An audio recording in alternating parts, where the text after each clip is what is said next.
today we're going to be trying out a product from one of my favorite brands, Milk Makeup. This is their Rise Mascara, and I'll be completely honest with you. I generally wear false lashes, so this is going to be a bit of a departure for me.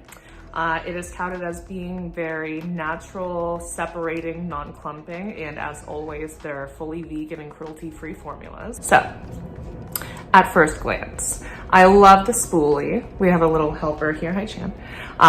Just, those natural bristles that I really feel grip the root of the lash and allow you to really separate and comb through.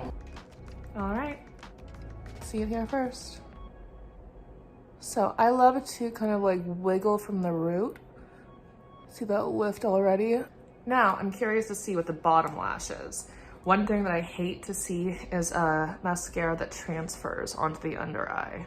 And obviously, since the bottom lashes are much finer and closer to the skin, application can be a bit of a struggle.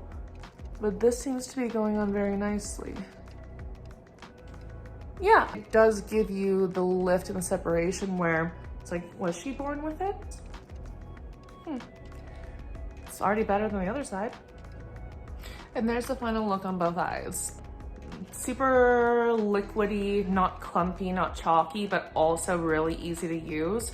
It didn't clump, it didn't transfer as I was applying it on the under eye, which is huge. So I would say if you're somebody looking for a very natural, fresh look, this is a mascara for you. We'll see how it lasts through the day, but we'll report back. And if there's another mascara you'd like us to try, please let us know in the comments. And if you've tried it already, let us know what you think. Bye.